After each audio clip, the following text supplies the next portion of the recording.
All right, my name is Renee Robinson. I'm the industry programmer for TIFF.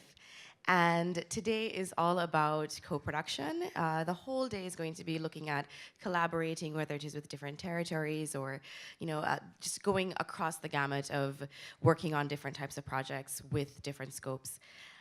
Today, we're going to start off with meeting the EU funders, the European film funders, and I will turn over to our esteemed moderator, David Hamilton, to start off the panel. I just want to let everyone know we did have Roberto Ola was scheduled to be with us, and we got a message very late that he is not going to be able to join us after all. He's not in Canada at this point, so we had a little bit of a change, and I know David will introduce the panel. Thanks. Thank you, Renee. And so here we have a panel that represents somewhat over $150 million a year of expenditures. So I can understand why many of you have managed to pull yourself out of bed this early in the morning. There's a high level of interest, needless to say.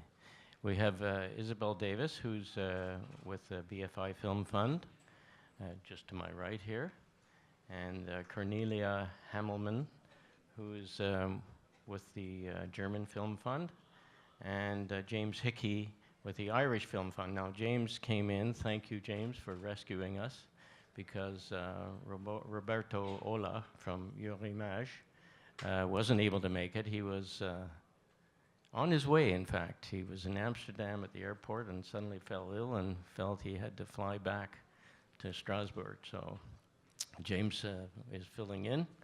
And I've asked them if they can answer questions on Eurimage, if any come up, and they all pointed to each other, so I'm not quite clear on what that means, but I'm going to point to my right whenever a question like that comes up.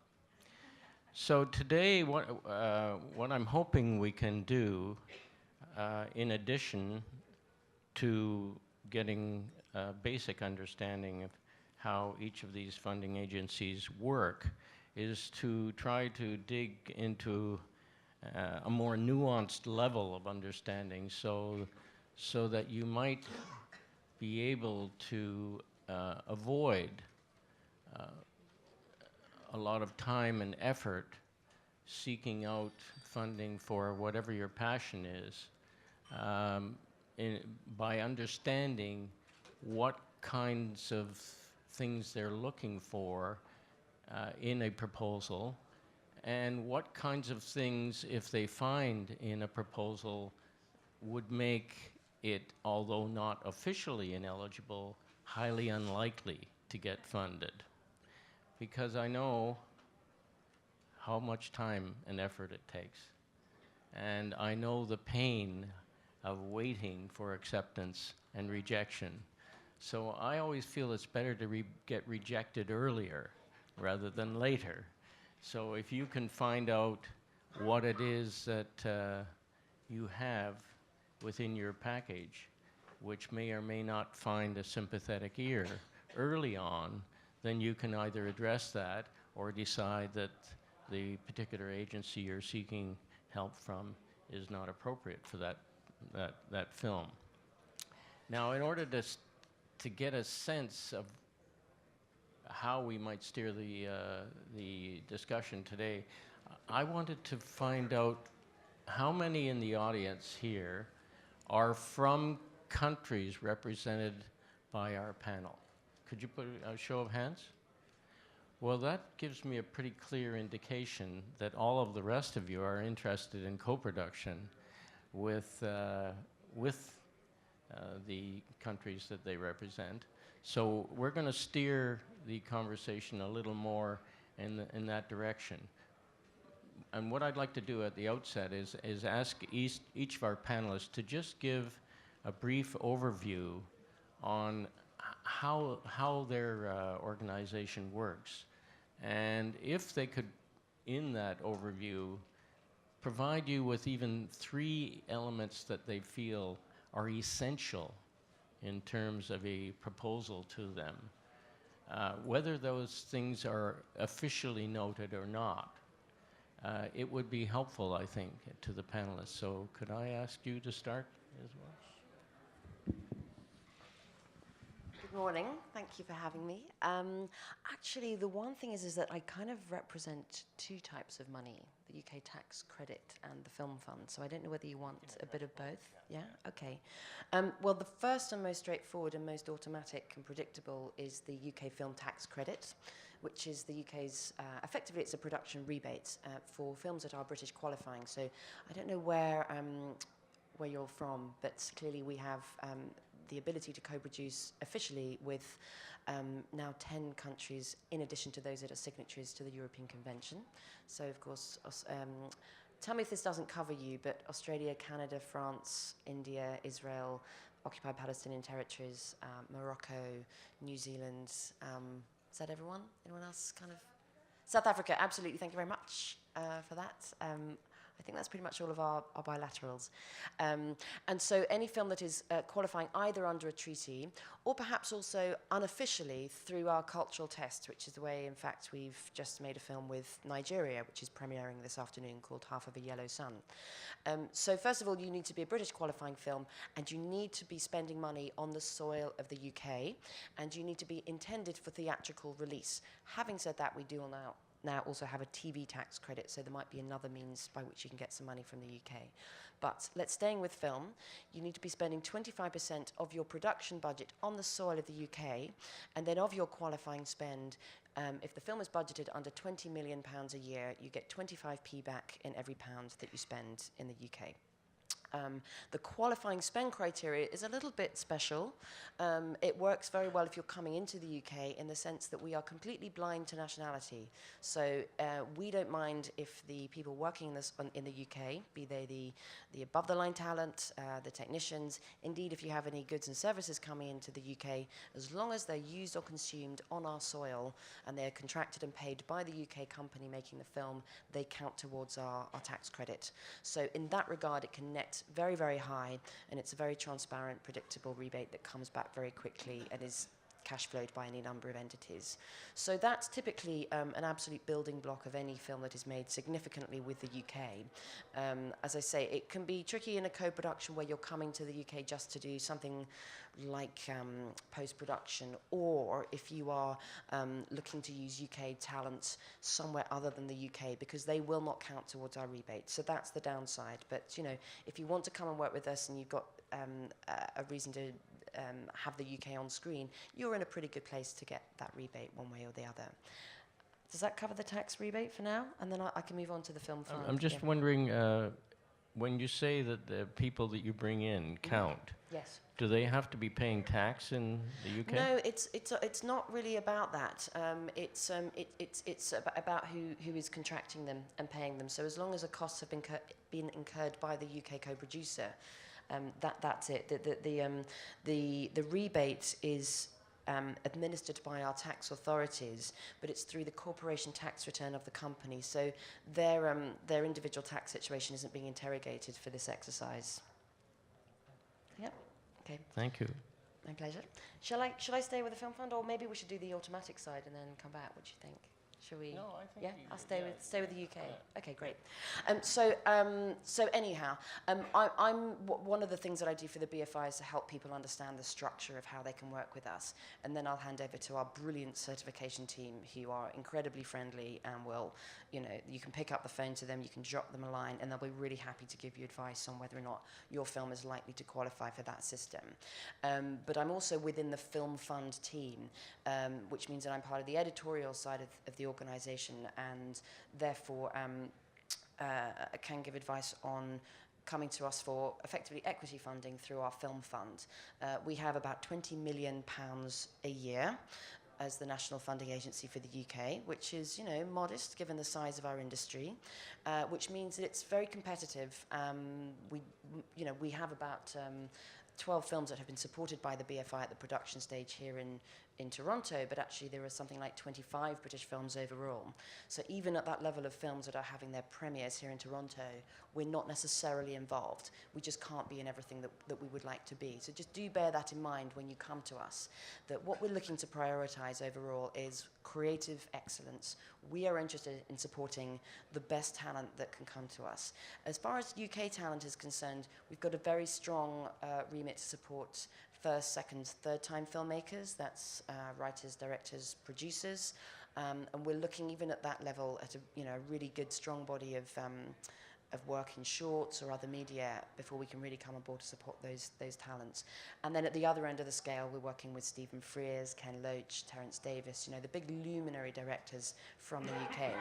Now, that makes us sound very British focused, and in truth, we are.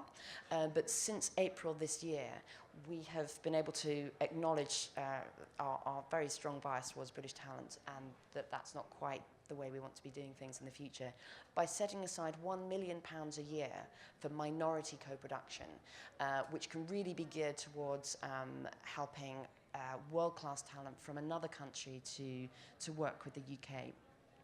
And when we say work with the UK, we're not looking at it from a kind of territorial effect perspective. We're looking at projects whereby the UK element will be the minority element, but nevertheless meaningful in some way, that it is elevating the project creatively or commercially. So we'd like you to see us as the UK in terms of a wealth of talent, a wealth of creative excellence, be it through post-production, be it through wonderful crews, through wonderful front-of-camera talent, or perhaps even for those of us who are not typically working in the English language but wanted to make a film in English that might travel a little further, we absolutely recommend working creatively and profoundly with talents in an English-speaking language, which could be the UK. And that's another way in which we see our role as a co-producer, to help elevate and internationalize projects. So those are the kind of things we're looking for. You come to us through an application process, which is year-round. You come to us when you're ready, when you feel confident about the creative elements that you have in place, and we assess that as an editorial team within the BFI, and we'll come back to you within 8 weeks. Questions for now, or should we move on? There'll be lots of times for questions, because I know that many of you have probably specific issues that you want to have addressed, and you've got a captive panel here. So I'll be leaving at least 20 minutes or half an hour for questions afterwards. But I thought we should get a general range of the panel's funding agencies. So if you could. Okay, so good morning everyone, also from my side. I am representing the German Federal Film Fund, Deutscher Filmförderfonds to be precise, but it's very currently called the DFFF. That makes it much easier. You might know that we have in Germany, or we have had for many years, quite an efficient funding system, which now altogether, all the funds together, let's say, we have more than 300 million euros per year, and that contains the regional funds, plus the national fund, which is the FFA, which is where I'm based, plus now the DFFF. So the DFFF has been established in 2007 because our Ministry of Culture thought we want to do something that strengthens the German film industry, and also, of course, to just say it, to attract foreign productions coming to Germany. So the DFFF is now open until the end of 2015. We used to have 60 million per year, and we now have this year 70 million per year, and it is a non-recoupable subsidy, so you get the money and you don't have to pay it back, which makes it quite attractive. The system itself is basically a bit like the first system Isabel explained, even if we are not really a tax rebate, but we are a fund, and you get the money, if you are quick enough, you get a third of the money up front directly from us, so that is a difference. We are an automatic system, which basically means that you have to comply with certain criteria, and we will check them, and then basically you can know yourself whether you will get the money or not. So what we are asking from you is, first of all, of course, you need a German co-producer, and I'm now really speaking only about the DFFF, because the FFA side, you always, or the regional funds, you will always need a German co-producer as well, but I'm not going into detail what their funding is concerned. So the DFFF, you need a German co-producer, and you have to make sure that you're going to spend at least 25% of your total budget in Germany. That's another point. You can work, if it is a European co-production, you can work under the European Convention, so you just have to count the points, whether that adds up to the necessary points. And if not, we also have a so-called cultural test, which you can check way in advance, let's say, to see whether your project will comply with our criteria. It has a part which is really a cultural test, which really means like, are they German or European? We always make that basically one, German or European. Is there a German or European part in the story? Are you using German locations? Is mainly a main character of the story German or European? And then, of course, the second part is, are you using German or European staff and talent? That gives you the points. And so as soon as you will know whether you will be able to get the money and how much, more or less. But that is also my really very fantastic colleagues who do all the calculation in detail and who are helping you with that. So what else do we need from you? You have to make sure with your German co-producer 20% of the financing has to come out of Germany. You have to make sure, or rather, most of the cases it's your German co-producer, we will ask for a distributor attached to the project right from the beginning. We will not handle your application unless you can show that we have you have a distributor who's going to distribute the film in Germany. We are asking for some minimum budgets, which is fiction 1 million, animation 2 million, and documentary 200,000 euros. They are the total budgets we are requiring as a minimum. Yeah, and basically that is what you have to bring, let's say, when you, or the conditions you have to fulfill if you want to get our money. What do we give you? The most important thing for you, of course, we will give you up to 20% of your German qualifying spend. And the German qualifying spend is a bit tricky to calculate, let's say, because as I said, you need to spend 25% of your whole budget in Germany. So these costs are, most of them qualifying. There are some costs like financing costs or lawyers, which are not subsidized by us, but would count into your 25%. So one is the eligibility criteria, really, what you spend in Germany. And then we will look at what we are going to subsidize. And that can also be some of your costs abroad. So once you fulfill our conditions and you say, for example, Canada, Australia, you have a script where some of the shooting or even a large amount of the shooting has to take place abroad in your country, then we will say, okay, as long as you spend the 25% in Germany, we will look at your script and look at your exterior shooting days in your country, and then we will subsidize up to 40% of the shooting days abroad, what German costs are concerned, of course. So that gives you another share of how much you can get from us. Also, what we do accept, like Isabel said before, when you are coming to work in Germany, staff, actors, whoever, then we will count these costs as German costs. That makes sense for you, and that makes it easier. Okay, so that is what we are asking for you. That is what we can give you. Okay, we do. I said we can give you up to 20% of your German qualifying spend, and we have caps. Unlike the UK, they don't.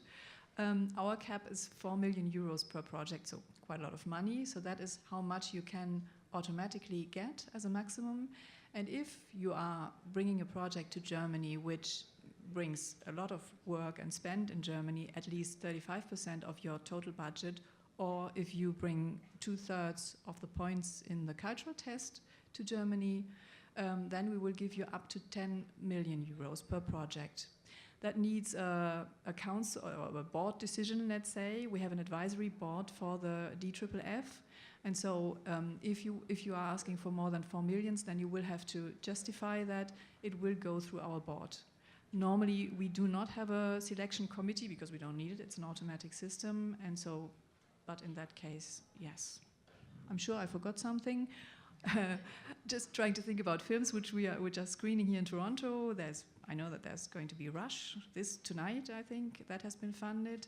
There is The Police Officer's Wife, which has just been screened in Venice, and now it's here. That is a German production. And there's also a German, Canadian, French, Russian co-production, which is Friends from France. So we do have some co-productions with Canada as well. I'm here for questions, but I think that's it for a start. I'm wondering, can you do co-productions with any country in the world?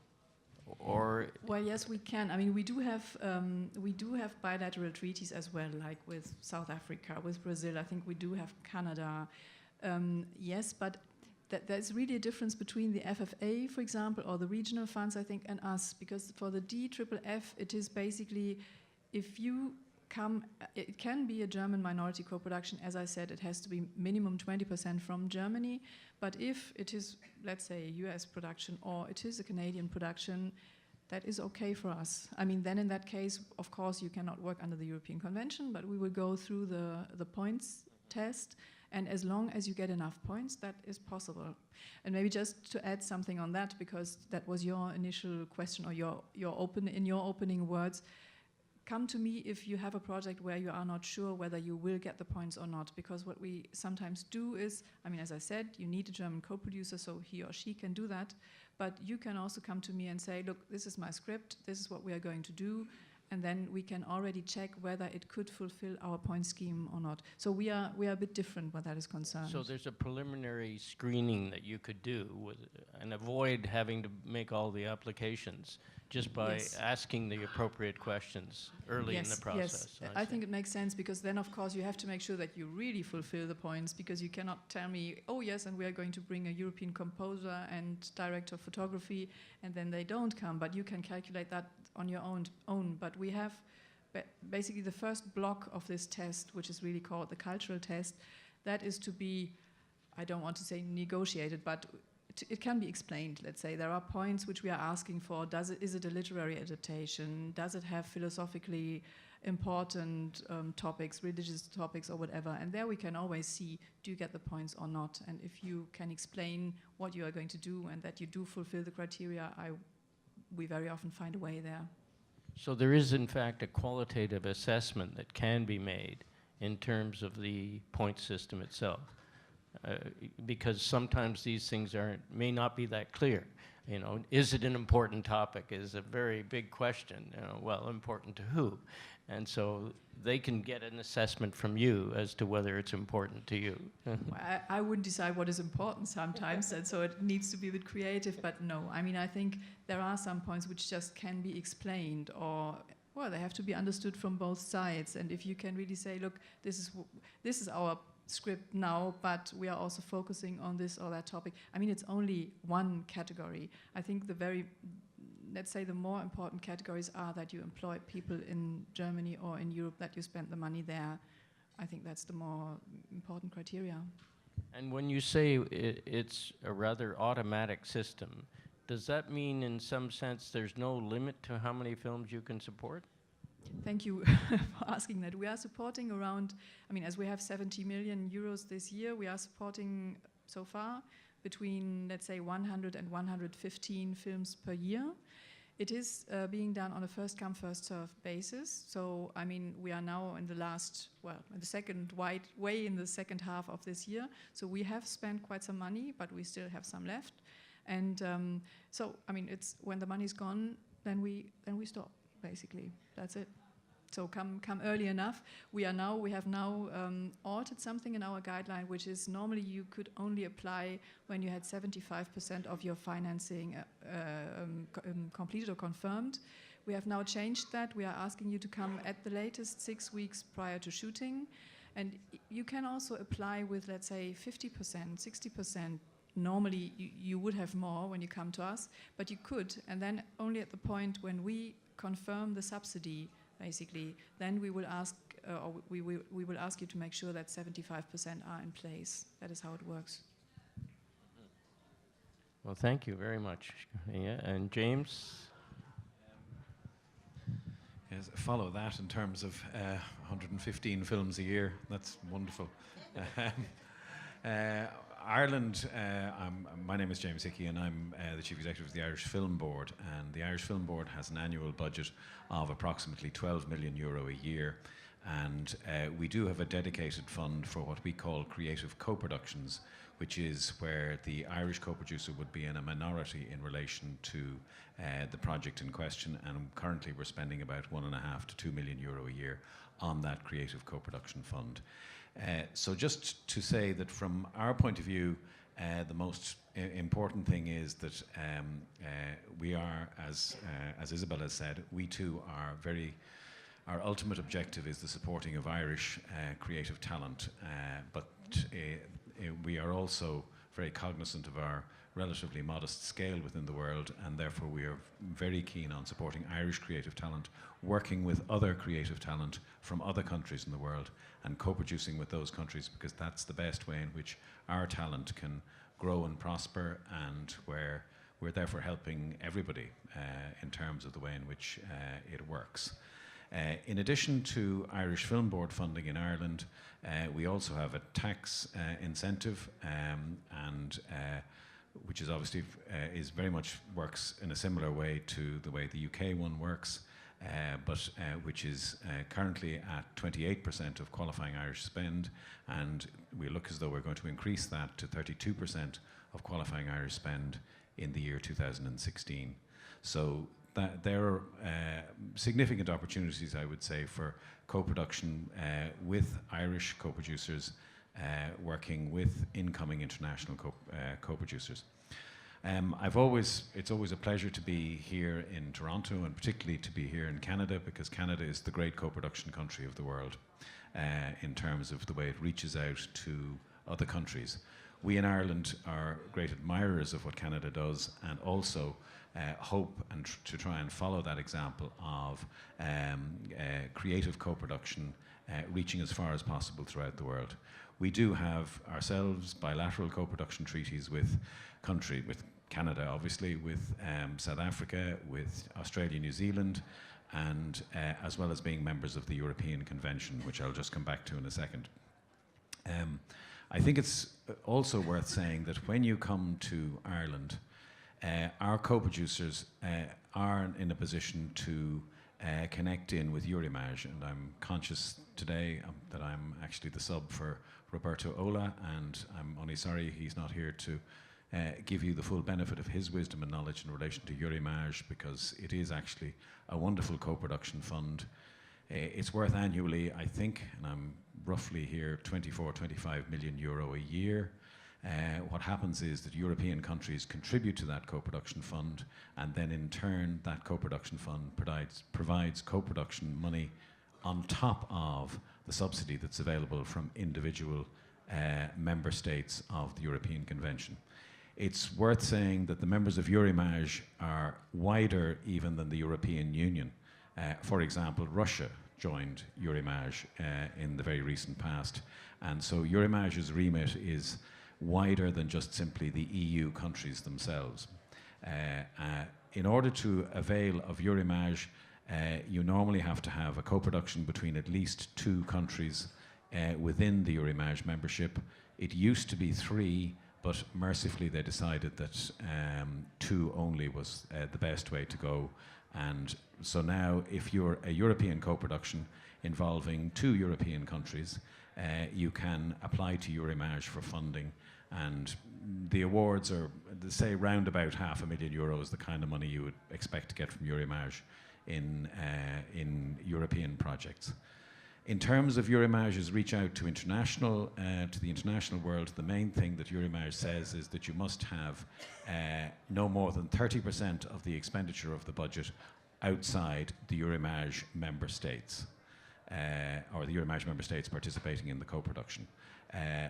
It is possible to have Eurimage co-productions which involve places like Canada, places like South Africa, and these have taken place in the past, and I think it is something that can be achieved, and is worth mentioning that is something for an audience here, that you can actually do that. And lastly, just to say that Ireland, there's a terrible phrase which I promised I would never say, but we try and punch above our weight, as they say, because we're a very small country, but as I'm sure you all know, there are Irish people in many ways throughout the world, and we like to get out and meet the world and join creatively with other filmmakers throughout the world. And this year we're very pleased that at Toronto, the Toronto International Film Festival, we have no less than 6 films with Irish connections here. And an example I just quoted because it's worth mentioning, the last of those 6 is a project called Stay, which is an Irish co-production. It stars Aidan Quinn. It was directed by a Canadian director and shot in Ireland. And that is just an example of how we co-produce with Canada. Thank you. Now, in that case that you're just mentioning, was that a majority co-production? Was it majority Irish? I'm trying to. It was about 50-50, so it was kind of, you know, we would have treated it as a creative co-production. That is because the director of the film was not an Irish director, but that doesn't mean we wouldn't have supported it, and we do support it out of our creative co-production fund, and we would also, for example, support creative co-productions where, for example, if an Irish director was making a film wholly in Canada, we would support that because we would be supporting Irish talent there. While at the same time, all the production activity would take place in Canada, and you might have a lot of Canadian talent involved in the production as well. So, just spending a few minutes on minority co-productions, are there any elements that you might see in a proposal for a minority co-production which might make you feel that you couldn't support it? There was always an argument about whether what they call post-production only co-productions were something that made people happy, or, you know, that made funding agencies willing to deal with it. In fairness, I think we all realize that if we were to try and fund every post-production only creative co-production, I think we'd be overwhelmed. So we're always looking for additional creative elements beyond just simply those particular, you know, the element of post-production only. For example, if there's a large element of visual effects involved, that is something that we would consider as part of a significant contribution towards a co-production, even if no Irish on-screen elements were involved. Equally, on the other hand, I mean, there's an example we funded recently of a film called, which I think is a wonderful example of co-production, European co-production, Miss Julie, based on a play by Strindberg, which the actors are Colin Farrell, Jessica Chastain, and Samantha Morton. It was actually shot in Northern Ireland. It's a Norwegian, UK, Irish co-production. The director of the film, the Norwegian thing will be explained by this, is Liv Ullmann. And therefore, it, I think, is a classic example. What happened was the Strindberg play was converted to an Irish context. So, and as far as we're concerned, the post-production is being done in Dublin, but obviously with people like Colin Farrell, who's recognisably Irish, they would be part of that creative mix, which would make us consider funding. So it's not so much that you would look at elements that might make them ineligible, but there are elements that must be there in order to make them eligible. And generally, they're creative elements. A share of Irish creative elements is all we're looking for. And would you say that's true for the UK as well? Yeah, I think absolutely. I mean, first of all, just staying with the tax credit, clearly having that minimum spend bar of 25% is going to knock out a certain number of co-productions if all you're going to have from being British qualifying is the tax credit. It might depend quite a bit. I mean, post-production alone might represent 25%. Obviously, it depends very much on the shape of the film, how low the above the line is, what the cost base is like in the other country. But of course, you know, if it is just post from that perspective, particularly for non-European countries, it's an awful long way to go, you know, just for that. If you're then looking at splitting your shoot in order to hit that minimum spend requirement, you've got to have a damn good reason for doing so, I would say. So that's the thing to look out for on the tax credit side. As far as the BFI Film Fund is concerned, again, I think we've probably taken quite a similar view to James and the Irish Film Board in that we certainly don't want to be having conversations just about a sort of industrial element of the film that may or may not be able to be portable enough to come to the UK. The conversation we want to have for our £1 million a year fund, which after all isn't very much, we're only expecting to do 2 or 3 films a year with that. So again, we want you to come to us with reasons why the UK proportion is elevating a project. And I wouldn't say that knocks out post-production, but there'd have to be a very good reason to do it. Or perhaps using a really phenomenal British editor who's got a relationship with an international talent. That might be a way to look at it. Yeah.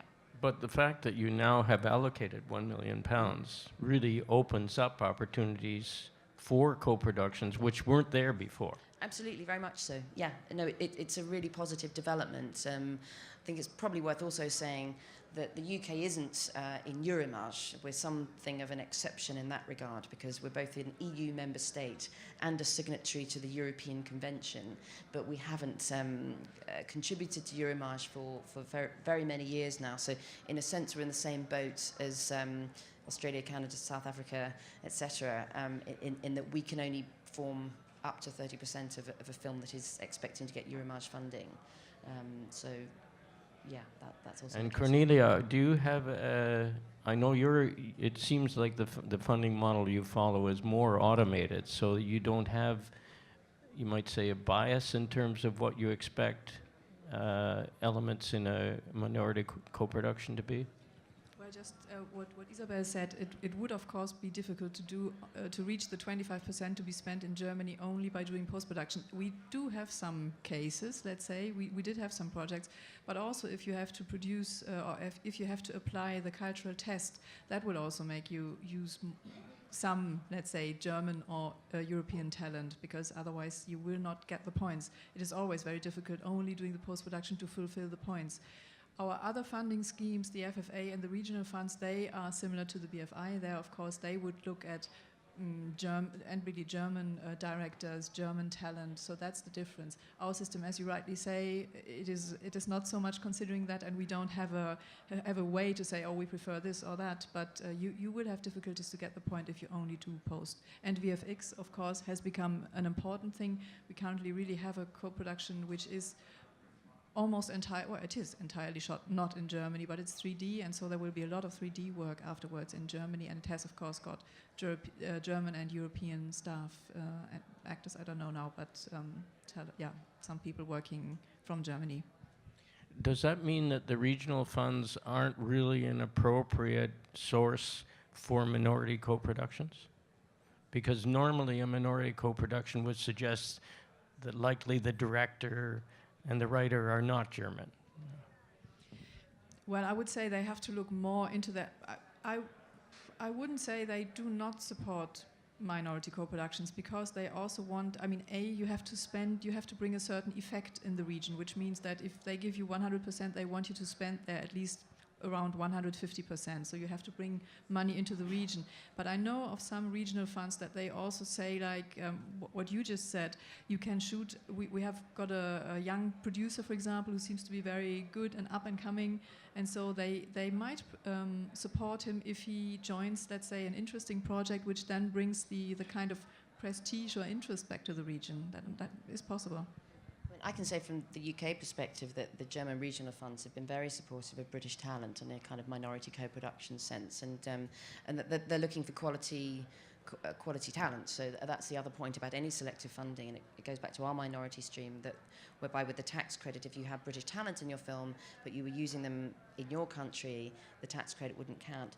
We're not at all territorial in that respect. You know, we really can follow the talent in terms of the minority co-production fund. So that's just really to make the point in both of our cases that using the very best available talent for your film is incredibly important when looking for selective funding. Well, why don't we open up questions from the audience? We still have roughly 20 minutes left. So, yes, sir.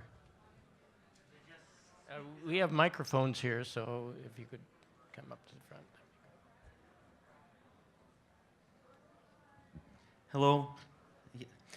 First of all, I really feel sorry Roberto Ola didn't come, because we actually the first Russian company who got money from him. I'm going to have a chance to hug the guy who signed our check. Second, I have a question about German fund. Is it really, you said, possible to get up to $10 million for the project? Yes, it is.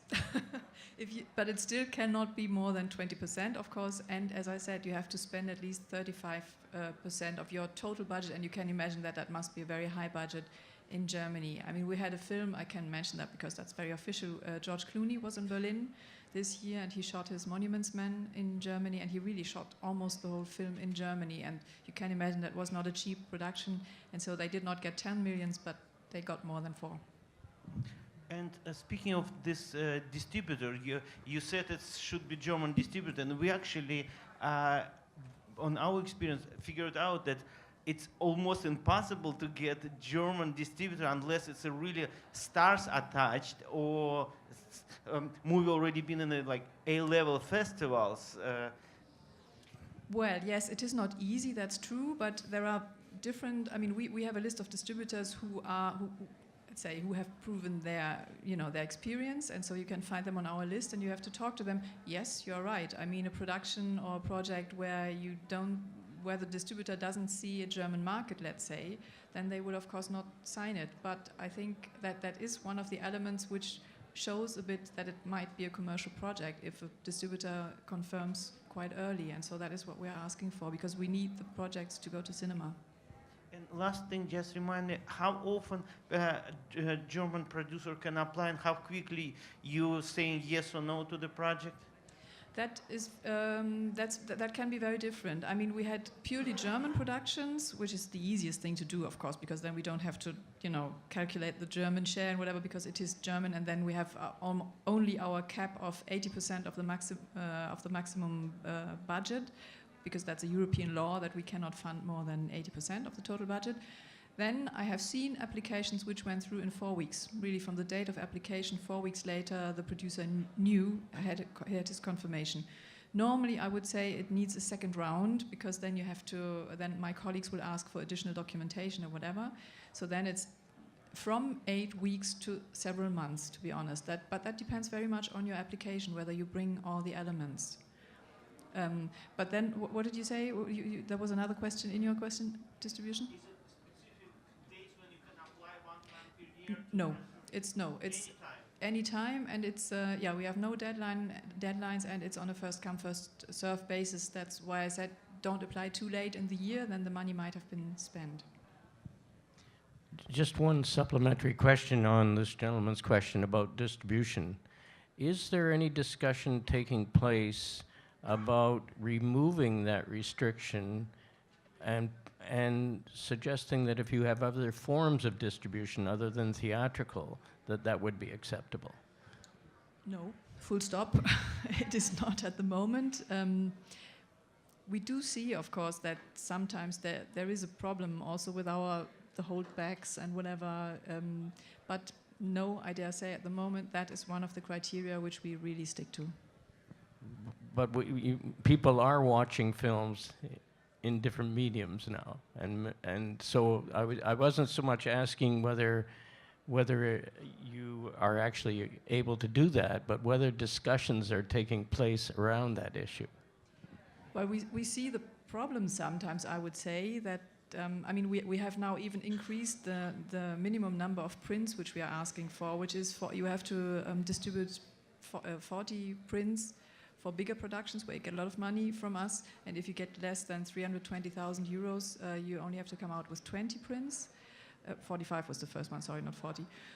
So that has even been increased, and I think we will have to watch the situation, how that works, but no, still I would say we are not thinking about changing that at the moment. Yes. Hi, I'm Tanya Kellen from Kellen Content and a member of TIFF Studio from last year. It's a pleasure to be here. We have a production company and a distribution company. We also have a production company affiliation in Germany. So I'm asking this question to you and also regarding UK, because we're looking at a Euro participation through Germany, UK, and Canada for this particular project. One of the things that struck me was when you were talking about the German DFFF fund, you mentioned that you're asking for a minimum financing to be confirmed of 50 to 60% 6 weeks before shooting. And then you must have 75% in place when you start shooting. In my no, when we I just wanted clarification. Okay, no, I said what we changed is normally we asked you to only come to us when you had 75% of your budget confirmed. That didn't work out so well sometimes, and so now you can come earlier, because then your application is in the process, let's say. But before we issue our confirmation that you will get the subsidy, we need a proof that you have 75% confirmed, and then you can get our first installment when you start shooting and when your total financing is confirmed, of course. So then I'd have to look at the guidelines with our German distribution company and the German production company that we're working with to see what tranches you need to see before you release that 1/3 of the budget, right? Because do you only release that 1/3 once you get confirmation that we have 75% of the budget locked? No. We only release the first share of the first installment, the first payment. We will only give you that when your financing is completed, basically. But we will give you confirmation that everything is all right and how much you will get from us when you've got 75% in place. But then we will really wait until you start shooting and until you close financing. And that is when you will get the first installment from us. Thank you. I wanted that clarification. I wasn't clear. Some funds provide upfront financing. Yeah, no, we don't. And sorry, and these 6 weeks, of course, you don't. I mean, it's up to you how much financing you have, but we are asking you to come early enough so that we can process it, because it's better for you and for us, let's say, because then you know how much you will get and whether there are any problems. So that is just an administration point which we have added, basically. And your list of preferred distributors, they're on your website? Yes, and it's not our preferred distributors. It is distributors who can prove that they have released films in Germany with a minimum number of prints. And yes, they are on our website. Hi. Thank you for all of your words. My question is specifically for James. I'm wondering if you can talk a little bit about the F word and how that came about. Because I was surprised to look in the program and see that it's a Canadian-Irish co-production when, at least at first glance, it didn't seem to have any Irish elements in it, but maybe I'm missing something. It was a modest contribution from us. It had a week's shooting took place in Ireland as part of the overall process, and because we were working with the Irish producer, and as far as we were concerned, it was an opportunity for the Irish producer to participate in a high-end project, and with it also, as proposed, was going to show Ireland in a particular kind of way, in a particular kind of light, which we felt was actually a good way to do it. So it was a combination of Irish producer creator talent, some creative talent on the ground, a week's shooting in Ireland, and I have to confess the contribution was modest, even at that.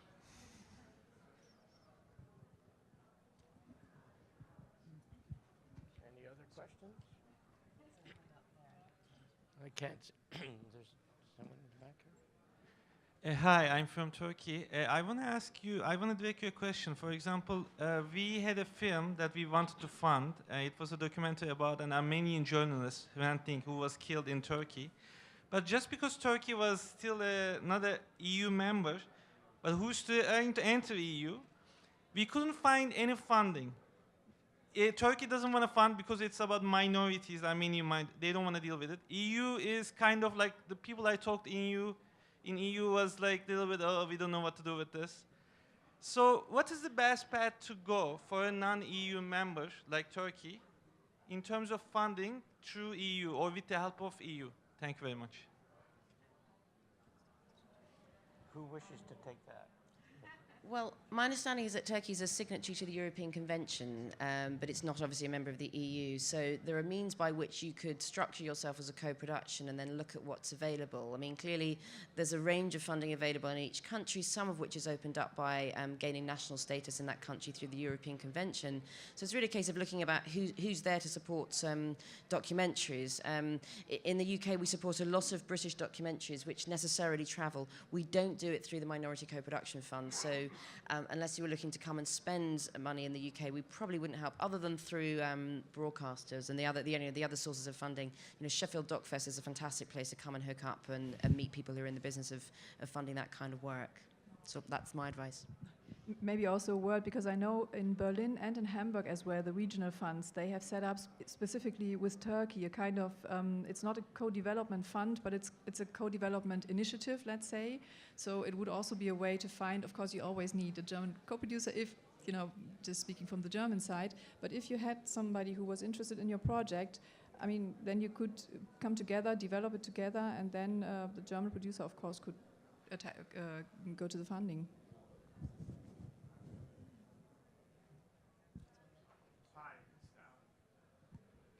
Maron? Stephen Klein from Catchy Entertainment. Cornelia, I may have misunderstood you, but did you say that above-the-line expenses could be included in your German qualified spend? Well, I didn't say that specifically. But You mentioned actors at one point, so I sort of inferred that that was what you were implying, but I may be wrong. sorry, I can hear you very. Can you say that again? I can't hear you. You mentioned actors at one point, so I kind of inferred that may be what you were implying, but I might be wrong. Well, we always look at the total budget and basically, I mean, we do accept, for example, if you're asking for that, for example, actors, producers, or whatever who come to Germany, yes, we will accept a certain share of qualifying German spend, so that means within the 25%, and we will also give you a subsidy on parts of it. We have some caps, let's say. We have, for example, the producer's fee is capped at 125,000 euros. But that's the real maximum. It is 12.5%, I think, normally of the budget. We also have a cap of 15%, for example, for the actors. That is 15% of the German costs. So there we make a cap. But apart from that, if for example, with a very big production, if the shooting takes place in Germany and the actors are in Germany, whatever, then yes, we would consider it and we would also subsidize it up to that point. Does that answer your question? Yes, okay. That's also true of the UK system as well, by the way. We consider above-the-line costs as part of the qualifying spend as long as they're used or consumed in the UK. And so do we in Ireland, yes. Sorry, any of these funds deal with short films or micro budgets under $100,000 if they are, German fund for German filmmakers or English for the UK for the UK and Irish for the Irish? DFFF doesn't, but Germany Germany regional funds, for example, they might, but we don't. Yes, the UK has a number of micro-budget schemes. Obviously, people are doing that under their own steam, and we have an emerging talent strategy which actually will be rolled out in the next few weeks.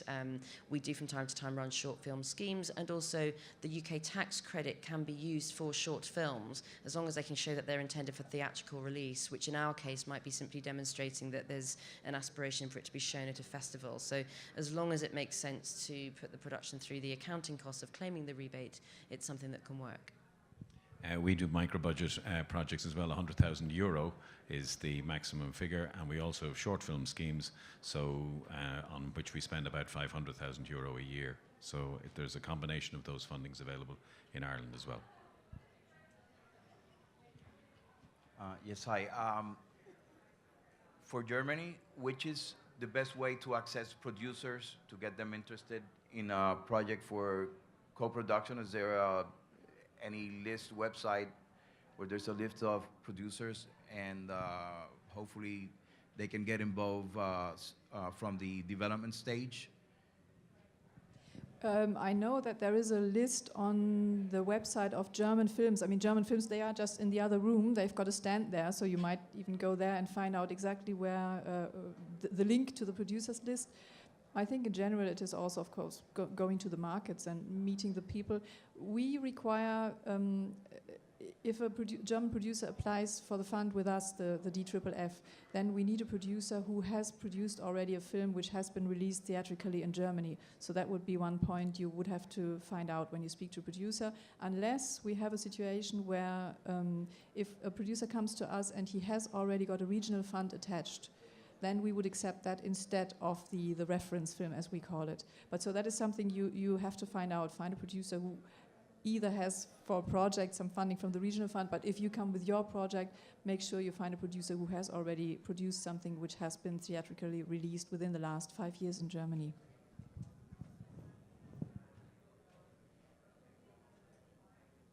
Any other questions? Any other questions? Well, we've almost run out of time in any event.